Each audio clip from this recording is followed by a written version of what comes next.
تو انہوں نے کہا کہ 14 ٹائم ڈونلڈ ٹرمپ کے مقابلے میں 2016 کے جس نے ووٹ سے وہ جیتے تھے، تو 14 ٹائم سے بائیڈن جیتے، اور ہمارے یہاں کوئی انریگولیٹی نہیں ہوئی ہے، کوئی فالس فرڈلینڈ ووٹ نہیں پڑا ہے، اور اس کا کوئی ثبوت نہیں ملتا، جس کا جو امریکن الیکشن کمیشن ہے اس نے بھی کہہ دیا، اور ہوم لینڈ سیکورٹی نے بھی کہہ دیا کہ یہاں کوئی ایسے شواہد موجود نہیں ہیں۔ اور پھر نواڈا کی اور ایریزونا کی عدالتوں نے بڑے سوالات کیے ہیں، اور 9 مقدمات کہا جاتا ہے کہ یا تو خارج کر دیے گئے، ریجیکٹ کر دیے گئے، یا واپس لے لیے گئے۔ یہ media report as it is میں بتا رہا ہوں کہ جس طرح سے چیزیں سامنے آئی ہیں، اور سب کا کہنا یہ کہ کیسز میں کوئی جان نہیں ہے، اور اس کا نقصان یہ ہو رہا ہے کہ پینڈیمک کو ایڈریس کرنے والا کوئی بھی لیڈر نہیں ہے اس وقت۔ ٹرانزیشن میں پرابلم ڈال رہے ہیں۔ دیکھیں ٹرانزیشن اہم کیوں ہوتی ہے؟ فارن پالیسی ہے، ڈیفینس پالیسی ہے، ہیلتھ پالیسی ہے، اور لیبر پالیسی ہے۔ اگر اس پر پریزیڈنٹ کو جو الیکٹ ہے اسے بریفنگ نہیں دی جائے گی کہ پہلے پالیسیاں کیا تھیں، وہ اپنے مائنڈ سے چینج کرنا چاہتا ہے، وہ اس کو پہلے سمجھے گا کہ کون سی کنٹینیو کرنی ہے، کون سی کس میں کیا چینجنگ کرنی ہے، تو اس کے لیے ٹائم پیریڈ چاہیے ہوتا ہے، تو اسے ٹرانزیشن کے دوران جو ہے نا حل کر لیتے ہیں ان ایشوز کو، انہیں انڈرسٹینڈ کر لیا جاتا ہے، تاکہ جو تبدیلی کرنی ہے اسے فوراً کر لیا جائے، یا جس میں کوئی امینڈمنٹ کرنی ہے وہ فوراً کر لی جائے، تاکہ پالیسیاں اسموتھ چلتی رہیں اور اس میں کہیں فلا نظر نہ آئے، کوئی گیپ نہ آئے، اور کوئی بڑا مسئلہ پیدا نہ ہو۔ تو اس روشنی میں یہ ساری چیزیں امپورٹنٹ ہیں۔ میں اس میں آپ کو ساتھ میں اوہایو کے ریپبلکن گورنر ہیں، انہوں نے کہا کہ جی الیکٹ پریزیڈنٹ کو ٹرانزیشن ملنی چاہیے، ٹرانزیشن شروع ہو جانی چاہیے، اور مگر صدر کو یہ قانونی حق حاصل ہے کہ وہ اپنی قانونی چارجوئی بھی کرتے ہیں، بیچارے مجبور ہیں، مگر اتنی بڑی بات کہہ دی کہ ٹرانزیشن ہونی چاہیے۔ دیکھیں اصل مسئلہ یہ ہے کہ جو میجارٹی لیڈر ہیں سینٹ میں، مچ میکول، جب تک وہ سامنے نہیں آئیں گے اور وہ ایکسیپٹ نہیں کریں گے کہ جناب یہ ٹرانزیشن ہونی چاہیے، اور وہ الیکٹ پریزیڈنٹ ہیں مسٹر بائیڈن، اس وقت تک یہ گفتگو ایسے ہی جاری رہے گی۔ اور مچ میکول جو ہیں وہ فوری طور پہ سامنے آنے کو تیار نہیں ہیں، مگر اندر سے کہتے ہی ہیں کہ وہ مسٹر بائیڈن کے 40 سال پرانے دوست ہیں، اور یہ معاملہ نبٹ جائے گا۔ مگر کیوس بڑھ رہا ہے، جیسے کل واشنگٹن میں ڈونلڈ ٹرمپ کے حق میں مظاہرے ہوئے، اور وہاں ڈونلڈ ٹرمپ خود بھی پہنچے انہیں بوسٹ کرنے کے لیے گاڑیوں میں۔ مطلب ایک الیکٹ پریزیڈنٹ جو ایک پریزیڈنٹ ہو، جو 4 سال رہا ہو، اس کی ڈیسنسی کے یہ تقاضے نہیں ہیں۔ مگر بہرحال، اور کچھ لوگ یہ بھی کہتے ہیں کہ مسٹر ٹرمپ نے اپنے اراؤنڈ میں، اپنے اطراف میں، اپنے دوستوں میں یہ کہہ دیا ہے کہ اگر انہیں یہ چھوڑنا پڑا اور وہ نہیں کنٹینیو کر سکے تو وہ 2024 میں دوبارہ الیکشن لڑیں گے۔ بہرحال یہاں کے لیے آج اتنا بہت ہے۔ اب میں آتا ہوں پاکستان کی جانب۔ دیکھیں جو سب سے بڑی خبر ہے کہ فوج میں تقرریاں نئی اور تبادلے ہونے جا رہے ہیں، پروموشن ہو رہے ہیں، اور تبادلوں میں کہا جا رہا ہے کہ ایک اہم ترین تبادلہ ہوگا جو تبدیلی کا سب سے بڑا اشارہ ہوگا۔ اگر وہ تبادلہ ہو گیا تو آپ سمجھ لیجئے گا کہ تبدیلی آ گئی، جس کے ثبوت میں آپ کو بتا چکا ہوں، کراچی میں ملنا شروع ہو گئے ہیں۔ اگر وہ تبدیلی نہیں آئی تو اس کا مطلب یہ ہے کہ ابھی ہماری فوج ضد پہ اڑی ہوئی ہے۔ دیکھیں باجوہ صاحب کو، فوج کو ایک بات سمجھنی ہوگی، جب مریم کہتی ہے کہ ہم فوج سے بات کرنے کو تیار ہیں، ٹھیک ہے، ان کا بیانیہ ٹوٹ گیا یا وہ دیوار سے لگ گیا، وہ ایک الگ بحث ہے، اور وہ ترلے اتر آئے بقول پی ٹی آئی کے لوگوں کے، اور دوسرے جو کچھ لوگ غیر جانبدار بھی کہتے ہیں کہ آلموسٹ ترلوں پر اتر آئی ہے مسلم لیگ۔ میں یہ لفظ نہیں کہوں گا، میرا خیال یہ کہ دونوں پارٹیاں، اب فوج بھی اور مسلم لیگ نون بھی،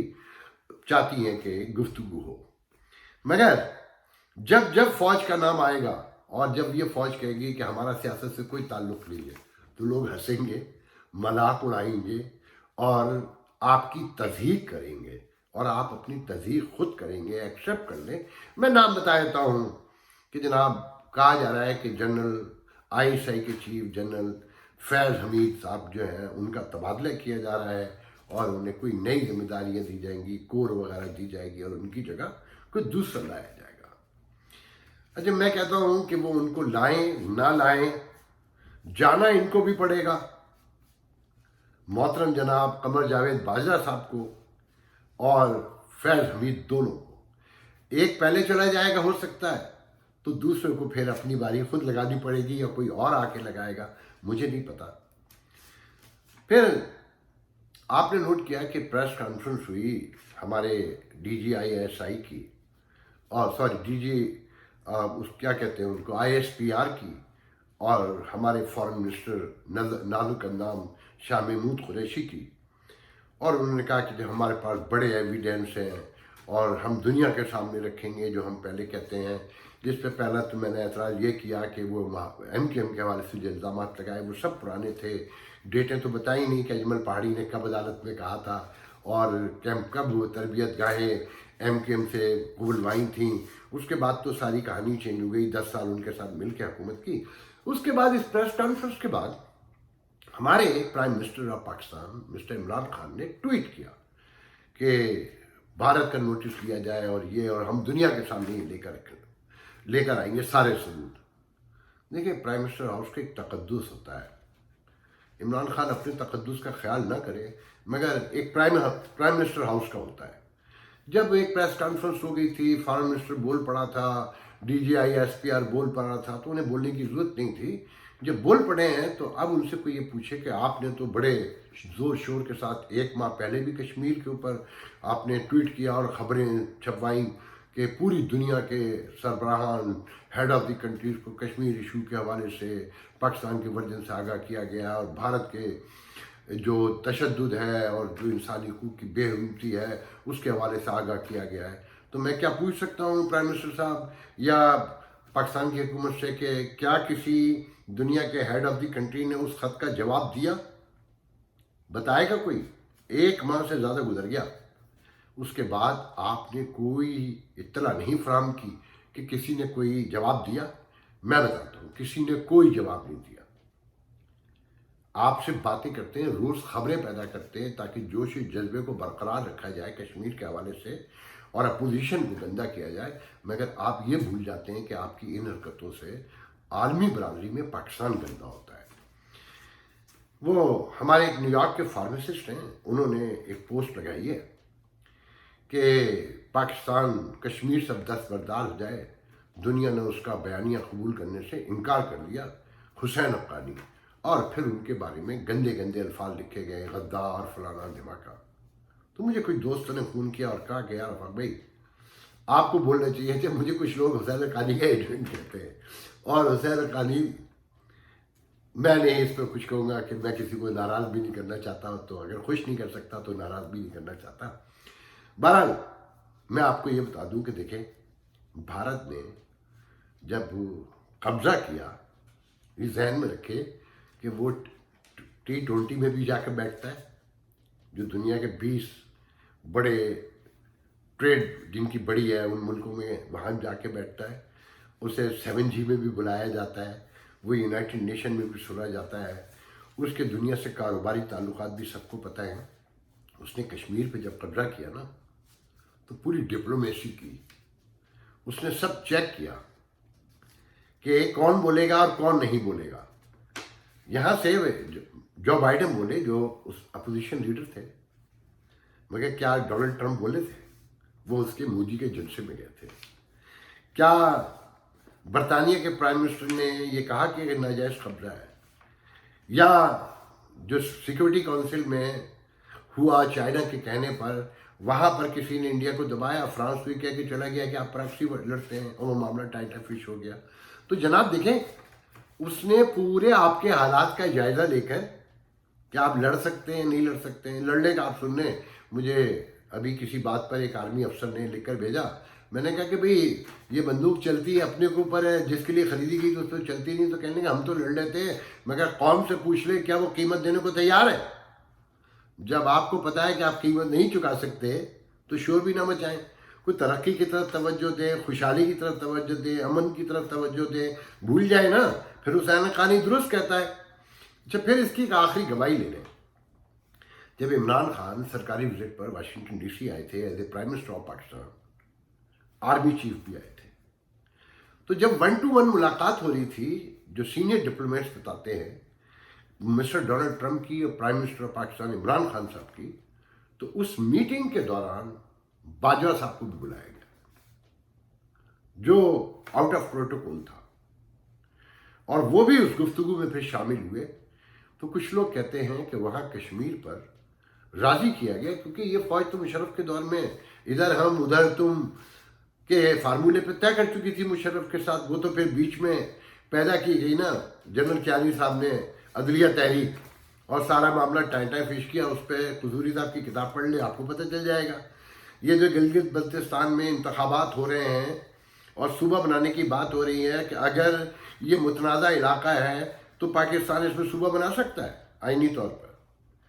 اسے انٹرنیشنل کمیونٹی میں کیسے دیکھا جائے گا؟ یا جو میں آپ کو پہلے بتا چکا ہوں کہ یہ آزاد کشمیر میں بھی صوبہ بنانے جا رہے ہیں۔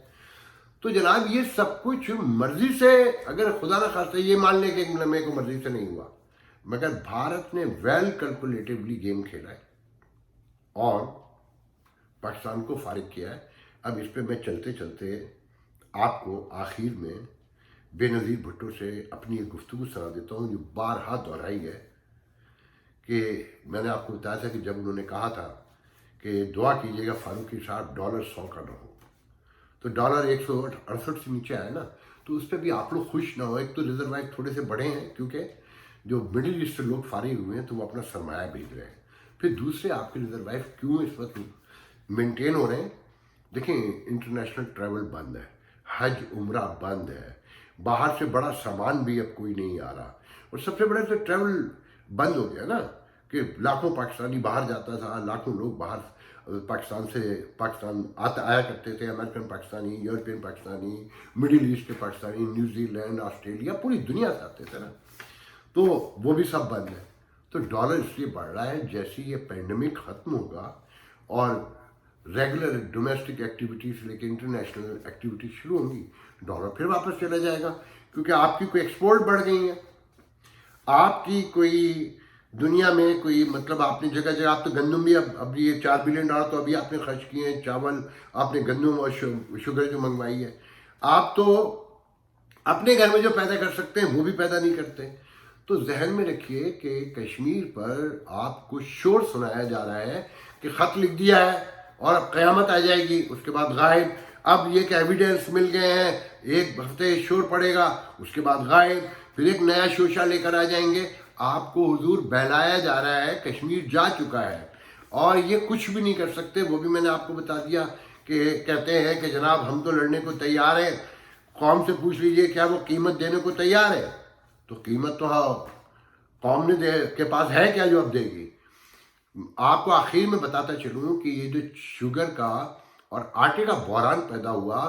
بتانے والے بتاتے ہیں کہ یہ بھی جب ٹڈی دل کا حملہ ہوا تو کہتے ہیں جب ٹڈی دل آتا ہے تو وہ فصلیں کھا جاتا ہے، اس سے قحط پڑنے کا خطرہ ہوتا ہے۔ تو حضور کہا جاتا ہے کہ یہ شوگر اور یہ گندم بھی فوج نے خرید کر رکھ لی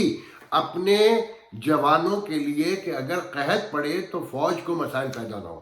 میں اس کے علاوہ اور کچھ نہیں کہنا چاہتا۔ انشاءاللہ آپ سے اگلے ویڈیو میں بات ہوگی۔ اللہ